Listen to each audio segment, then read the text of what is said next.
So, ito yung kanilang cheese, or ubi cheese, pandesal. Ayan siya. Ayan. Ang bigat niya. Ang bigat niya, guys. Ayan.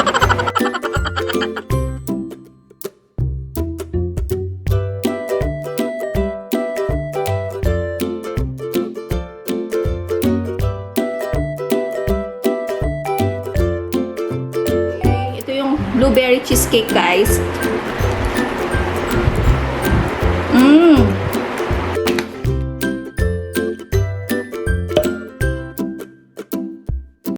Hi, good morning guys. Happy Sunday. So, ngayon, meron tayong in-order na dumating yung order kanina. Strawberry cheesecake, guys. Half, ano siya, half strawberry, tsaka half blueberry yung flavor niya. So, okay, kasi magandang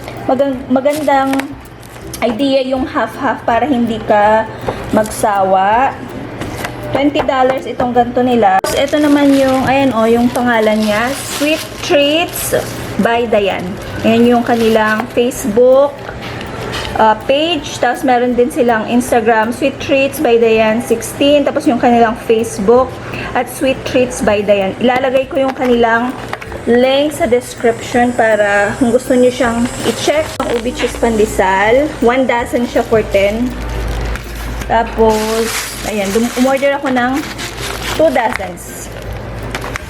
And then, meron din akong in-order na chili garlic oil. Ayan. Kasi mahirap tong anuhin, guys, hanapin. Meron yung mga galing sa ibang Asia, sa like China, ganyan. So, ito try natin itong chili tomi garlic, chili garlic oil. Kumuha ko ng dalawa. So, 5 each ito. Ayan, matagal na itong gagamitin. Ito yung kanilang blueberry cheesecake at saka strawberry cheesecake. Ayan. I-taste natin siya. Tikman natin. Tapos, kanilang pandesal. Ayan siya. Ubi cheese pandesal to, guys. Na guys, i-slice na natin siya.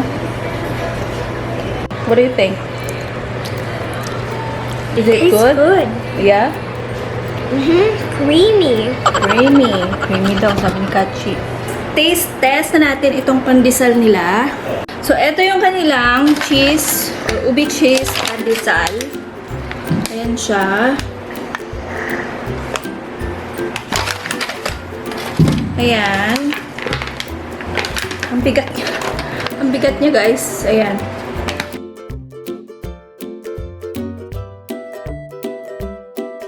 Siyempre, perfect ang kape pag may ube or may pandesal. Kaya, samahan na natin yan ng kape. Tapos, meron din silang chili garlic oil. Ganito siya, guys. Ganito kalaki. Ayan. So, 5 isa nito. Pear. Ayan. Meron siyang ube sa loob. Para siyang may kasamang ube sa loob tsaka cheese. Ayan. So, tikman na natin.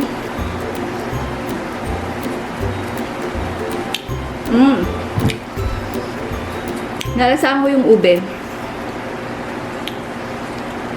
And then, yeah, meron siyang ube.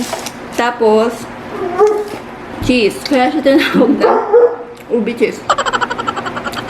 Hindi kagaya ng mga natitikman kong ube cheese. Cheese lang talaga yung malalasahan mo. Ito meron talaga siyang ube sa loob. Tapos, alam mo yung very thick yung kanyang bread. Pero, hindi siya ganon katigas. Ayan o, malambot pa rin siya. Tapos, hindi rin siya ganon, may lasa yung kanyang bread mismo. Medyo, medyo matamis yung kanyang lasa. Harap. Harap siya. So, ganyan siya, guys, oh.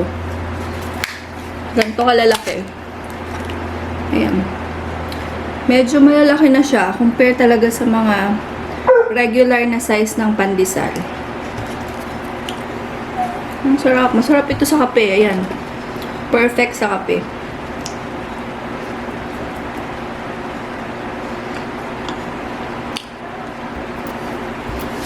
Okay. Hala. Busog na ako. Nakakabusog siya. Yung isa tsaka dalawa, bubusog ka na. Sarap.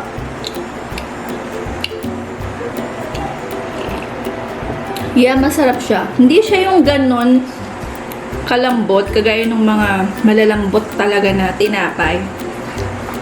Ito yung klase ng tinapay na very thick. Sa Ilocano, ang tawag namin dito, maputol. Yung super dense, ba tawag mo doon? Matik siya, pero hindi ganon katigas. Malambot pa rin siya, yan. Sarap.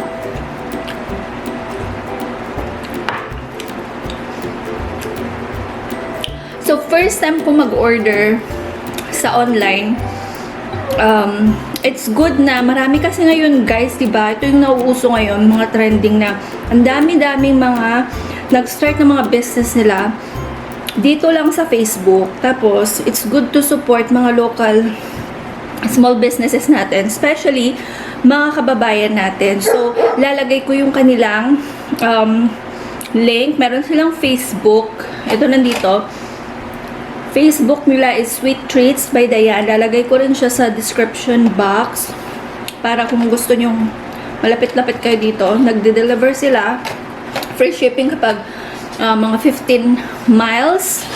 Minimum 15 miles lang. Mas malayo na, kailangan mong magbayad ng shipping, $5. So, it's not bad. So, meron din silang contact number.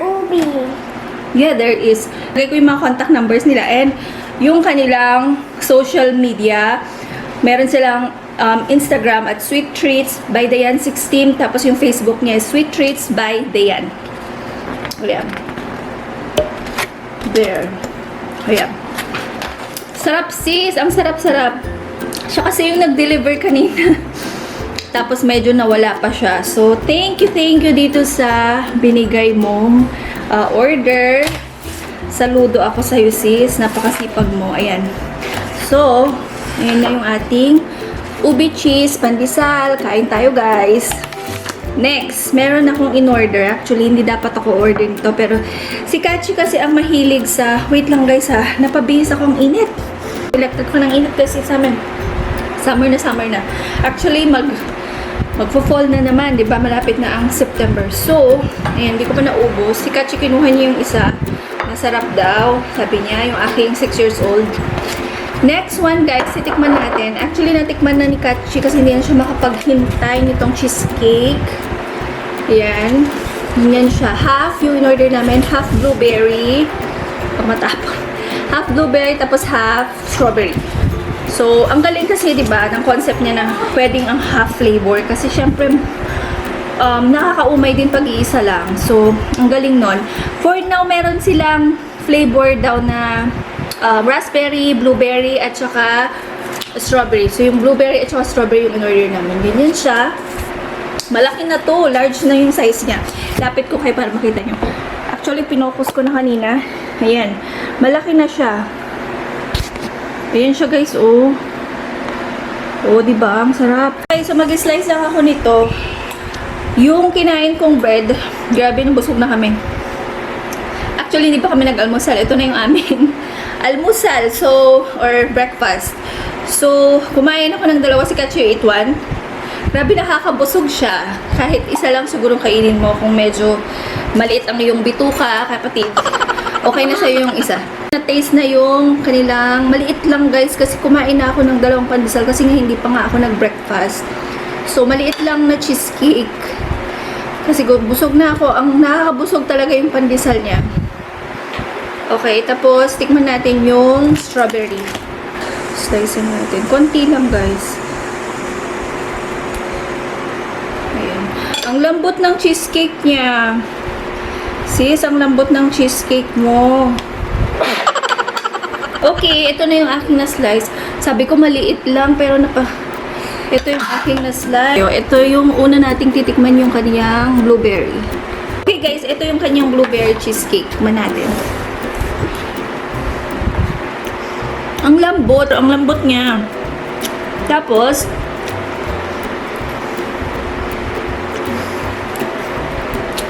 very creamy. Ayan siya, oh. Pakita ko sa inyong malapitan. Ayan. So, meron siyang graham jam. Tapos, ayun yung blueberry jam. There. See? Harap. Hindi siya ganun katamis yung kanyang cheesecake. Tapos, malambot. Hala, ang sarap. Masarap siya talaga. Ito naman yung strawberry. Sarap din. Masarap lahat. Hindi siya nakakaumay.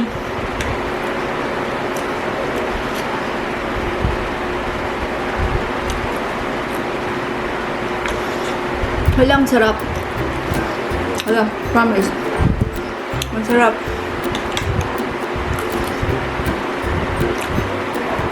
Hala. Busog na ako. As in, nakakabusog.